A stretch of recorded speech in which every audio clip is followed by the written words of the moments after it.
안녕하십니까. 한반도 안보전략연구원 이사장 손봉선입니다. 오늘은 평양은 외교관의 지옥인가 라는 주제를 가지고 방송을 시작하겠습니다. 북한 당국은 중국발 코로나19가 전 세계로 확산되던 작년 1월 말 북중, 북러 접경지를 통한 주민 왕래와 외국인 입국을 전면 차단하고 중국, 러시아를 오가는 항공편 및 국제열차 운행도 원칙적으로 중단한 바 있습니다. 이 때문에 평양 주재 각국 공관이 대외 업무나 생필품 공급에 지장을 가져와서 대부분 폐쇄 국면이라고 합니다. 이 때문에 최근 러시아 대사관의 일부 직원과 가족들이 운행이 중단된 국제 열차 대신 레일 바이크를 이용해 북러 간 철길을 따라 두만강을 건너는 모습을 촬영한 사진이 공개돼 화제가 되기도 했습니다. 북한 당국은 앞서 코로나19 유행에 따른 국경 봉쇄 조치와 더불어 평양 체류 외국인들을 상대로도 고강도 코로나19 방역 조치를 취했습니다. 이 과정에서 세계보건기구 즉 WHO 등 국제기구의 평양 사무소 직원들은 모두 귀국했고 각국 공관 직원과 그 가족들도 대부분 철수해 현재 평양에서는 대사관을 운영 중인 나라는 중국, 러시아, 쿠바, 이집트, 라오스, 몽골, 시리아, 베트남 등 8개국 뿐이라고 합니다. 코로나 이전부터 평양에 상주하는 외교 공관을 두고 있는 나라는 24개국이 있었습니다. 반면에 이와 비교해서 한국은 109개 상주 공관이 있습니다. 대륙별로 보면은 북한의 태평양 지역 공관은 라오스, 말레이시아, 몽골, 베트남, 인도, 인도네시아, 중국, 캄보디아, 파키스탄 등 9개국이고 중동 지역의 나라들이 평양에 공관을 두고 있는 나라는 시리아, 이란, 이집트, 팔레스타인 4개국이며 아프리카의 경우는 나이제리아 1개국입니다. 구라파는 독일, 러시아, 루마니아, 불가리아, 스웨덴, 영국, 체코, 폴란드 등 8개국입니다. 여기에 러시아가 청진에 총영사관을 두고 있습니다. 미주 지역은 쿠바와 브라질 등 2개국이 공관을 두고 있습니다. 평양에 재직했던 나라의 외교관들의 이야기를 들어보면 지구상의 가장 오지 공관이라고 혹평을 하기도 합니다. 그 첫 번째 이유가 생필품을 구하는 것이 원활치 않다는 것입니다. 그 중에서도 식료품이 제대로 공급되지 않아 육류 등을 제대로 구매할 수가 없다는 것입니다.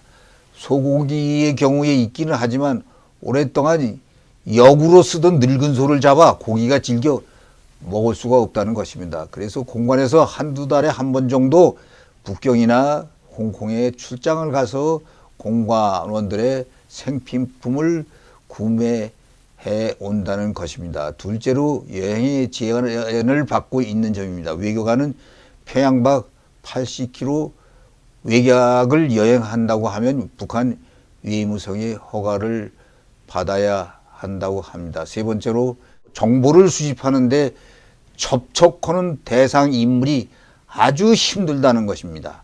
접촉을 신청을 해도 잘 만나두지 않기 때문에 정보 수집에 상당한 지장이 많다는 것입니다. 알렉산드로 마체코라 주 북러시아 대사는 지난달 말 보도된 국영 일간 로시스카야 가제타지와의 인터뷰에서 직원 가운데 일부가 최근 평양을 떠난 건 맞다면서 신종 코로나 바이러스 감염증 유행 이전과 비교했을 때 외교관은 3분의 1 정도가 남아있다고 밝혔습니다. 사실상의 중국 다음으로 제일 큰 공관인 평양 주재 러시아 대사관 직원은 수십 명이 열차편으로 북한을 떠나기로 했다며 마체코라 대사를 비롯한 외교관 2명과 일부 기술진만 남기로 했다는 보도도 최근에 이어지고 있습니다. 러시아 대사관도 같은 날 오후 페이스북 계정에 평양역에서 열차편으로 떠나는 직원들 모습을 촬영한 동영상을 게시하기도 했습니다. 주북 러시아 대사관에서는 지난 7월에도 직원과 가족 등 약 90명이 임시 열차편으로 귀국한 것으로 알려져 있습니다. 당시 대사관 측은 북한 당국의 코로나19 방역 조치 때문에 근로 계약 기간이 만료됐는데도 교체되지 못한 인원들이 본국으로 돌아간 것이라고 해명하긴 했습니다. 로시스카야 가제타 국영 일간지는 국경 봉쇄 조치 때문에 현재 북한에 제한된 양의 화물만 수입되고 있고 이마저도 오랜 검역 기간을 거친다며 각국 공관 직원들의 근무 생활 여건이 크게 악화된 상태라고 부연 설명하기도 했습니다. 이런 가운데 러시아 외교부 블라디보스토크 사무소의 안드레이 브로바레츠 소장도 스푸트니크 총신과의 인터뷰에서 주북 대사관 직원과 가족 등 22명이 얼마 전에도 열차편으로 귀국했다고 밝히기도 했습니다. 북한이 코로나19 바이러스를 차단한다며 빗장을 닫았던 국경을 다시 열 움직임을 보이고 있다는 이야기를 합니다만 통일부 당국자는 지난 4일 북한이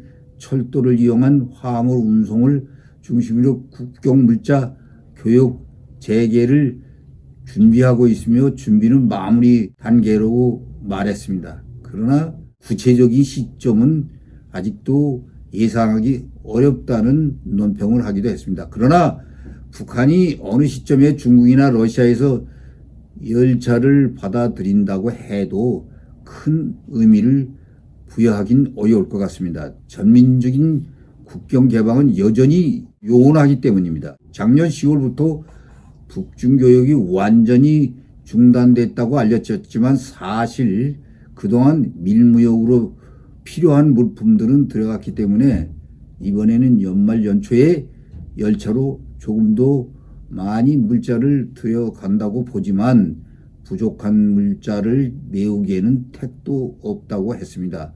북한이 현재 유지하고 있는 방역 지침에 따르면 외부에서 들어오는 물자는 메틸 알코올로 소독을 한 뒤 자외선 소독기를 거쳐 80도 이상 유지하는 고온 창고에서 48시간 보관하고 다시 야외 야적장에 보름 동안 보관하게 돼 있다고 합니다. 북한 해관은 세관이죠. 방역 절차뿐만 아니라 소독에 드는 비용도 만만치 않다고 합니다. 북한 소식통에 따르면 방역 당국의 지침에 따라 차량 한 대를 소독하는 데는 메틸알코올 140kg을 쓴다고 합니다.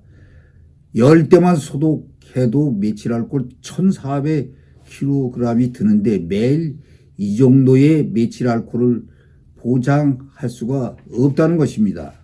또 방역의 일환으로 80도 이상 고온을 유지한 거대한 세관 창고를 유지하려면 막대한 석탄을 써야 하는데 이렇게 소모되는 석탄도 엄청나다고 합니다. 북한이 과학적 근거가 희박한 이런 식의 방역 규정을 유지하는 한 열차로 들여오는 대량의 물자를 소독할 방법이 없습니다. 소독약도 소독 공간도 마땅치 않기 때문입니다. 그런데 최근에 노동신문은 겨울철에 내리는 눈을 통해서도 악성 바이러스가 유입될 수 있다는 것을 명심하고 이에 대한 방역 대책을 철저히 세워야 한다고 강조했습니다.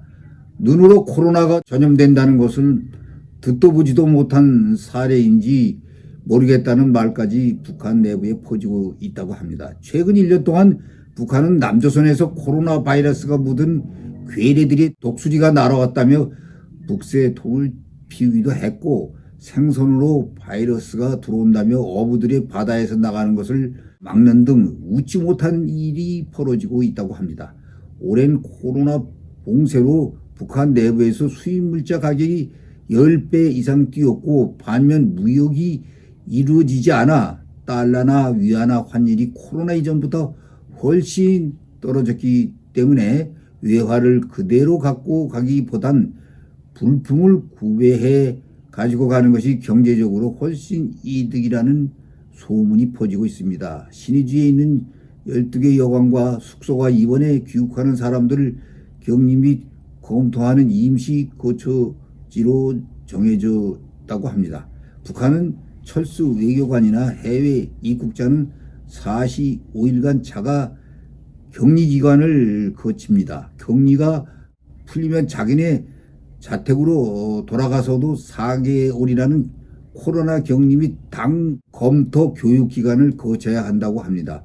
해외에 머무는 동안 잘못된 일이 없는지, 관계를 가지지 말아야 할 인물과 접촉했는지 등을 조사한다고 합니다. 매일 아침 정해진 시간에 일어나 조사를 받고 조사를 받지 않을 땐 저녁까지 당 정책 학습을 하면서 75일 동안을 더 감금 상태로 보내야 한다고 합니다. 북한 주재 이진쥔 중국 대사의 사정은 더욱 급하다고 알려지고 있습니다. 그는 원래 지난해 3월경 임기가 마무리되어 본국으로 돌아가야 했지만 북한이 신임 중국 대사를 받기를 거절하는 바람에 어쩔 수 없이 평양에 계속 머물게 됐습니다.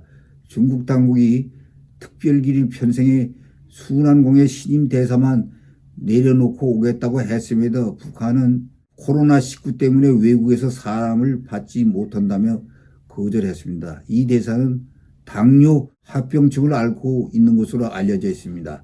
평양은 그야말로 외국 공관들의 지옥이나 다름없는 곳으로 김씨 정권은 백신도 없고 받지도 않고 최소한의 독감 치료제도 없는 인간 지옥으로 오직 방역이라야 국경 폐쇄와 사람 왕래 차단으로 김정인의 방역은 비인도적 처사라고 할 수 있으며 이를 우리는 국제사회에 고발합니다. 시청해 주셔서 감사합니다.